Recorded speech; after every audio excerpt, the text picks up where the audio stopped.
국민의힘 장동혁 대표는 어제 예고 없던 광주를 찾았습니다.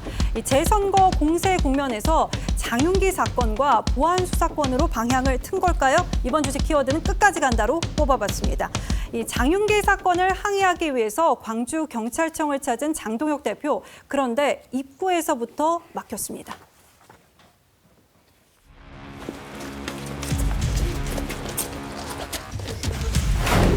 국회의원이 몇 명이 왔는데 배실도 못 들어간단 말이에요?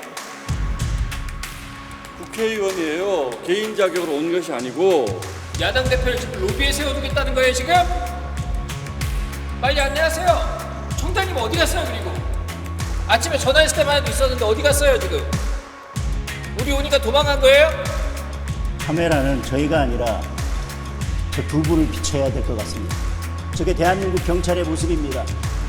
보안 수사권까지 포기해서 이제 대한민국의 모든 사건을 스스로 담당하겠다고 자신 있게 이야기하고 있는 대한민국 경찰의 모습입니다. 문 좀 열어주세요. 문 좀 열어주세요. 문 좀 열어주세요. 이거 막으시면 안 돼요, 지금. 이런 자세로 일하니까 자기 식구라고 증거 인멸하고 사건 은폐하고 사건 덮으려고 하는 겁니다. 떳떳하게. 네, 김광삼 변호사님, 입구에서부터 막혔어요. 뭔가 제대로 처음부터 약속을 하지 않고 갔던 걸까요? 일단 두 가지 측면을 좀 봐야 할 것 같아요. 이제 첫 번째는 그리고 제2야당 대표고 국회의원이 10명이나 가지 않습니까? 예. 그러면 사실은 광주경찰청에 몇 시에 우리가 가겠다 그러면서 사전 약속을 해야죠.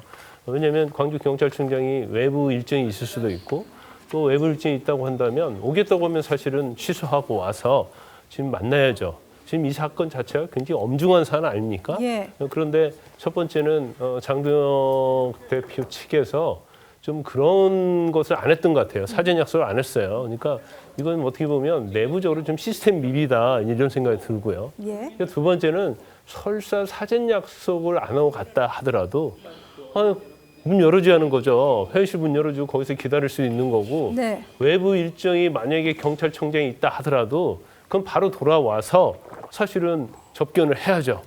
그래서 물론 뭐 사전 준비 못한 국민의힘에도 책임이 있지만 예. 그렇다 하더라도 지금 어떻게 보면 지금 광주 경찰청의 어떤 경찰들의 잘못 그런 것들이 지금 문제가 되고 있잖아요. 그러면 질책이 있으면 따끔한 질책을 받아야 하는 거고 또 현장에 어떤 문제가 있었는지에 대해서도 브리핑을 할 수 있는 것은 법적인 내에서 해야 하는 거 아니겠습니까? 예. 경찰이 저것도 잘못된 태도예요. 제가 볼 때는. 저희가 국민을 대하는 태도랑 좀 저는 비슷하다고 합니다. 국민의힘 대표가 갔으면 적어도 일부 보수 국민을 대표하는 국회의원이고 당대표이지 않습니까? 그럼 당연히 만나서 진정한 사과하고 반성의 모습을 보여야 하는데 일방적으로 저렇게 회피하는 모습 정말 아주 잘못된 것이다. 저는 그렇게 봐요. 저는 국민의힘 쪽에 저는 조금 더 문제를 지적하고 싶습니다. 네. 사실 굉장히 중요한 사안이죠. 자, 그렇게 중요한 사안이면 사실 국회에서 다뤄도 되는 것이고요. 저렇게 무작정 쳐들어가듯이 내려가가지고서 나와라.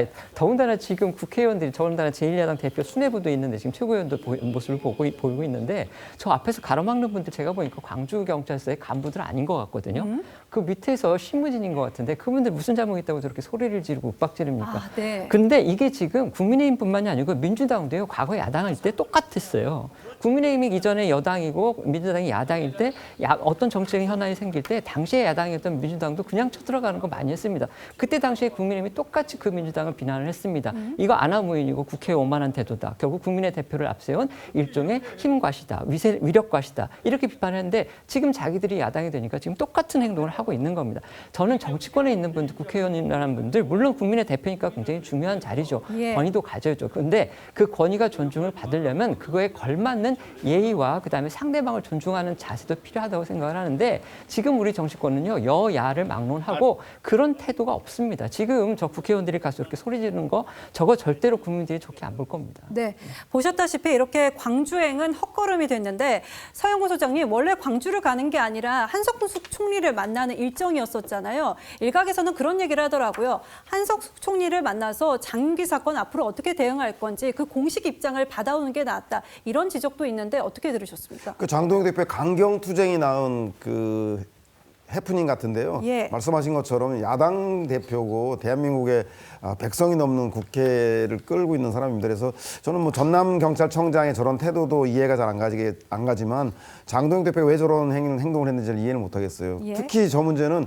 국회 상임위 협상조차 거부하고 장애투쟁으로 치달으면서 정당 국회로 불러들이고 또 국회에 불러들이지 않더라도 경남 경찰청장을 행안위 소속 상임위원이 있었다면 그 행안위수가 경남 광주 경찰청을 간다 그러면 저렇게 나오진 않았을 텐데 예. 제가 볼 때는 주장은 할 건 하더라도 야당이 상임위 구성을 여당이 독주를 한다고 하는 문제제기를 하더라도 원내에 들어와서 상임위하고 필요한 저런 국민적 관심이 높은 안전 사건이라던가 민생 문제에 대해서 야당이 뭐 전향적인 생각을 가지고 좀 나서야 될 것 같다는 생각을 이번 사건을 통해서 국민의힘이 원내에 들어올 수 있는 전향적 사고의 계기점이 됐으면 좋겠습니다. 네.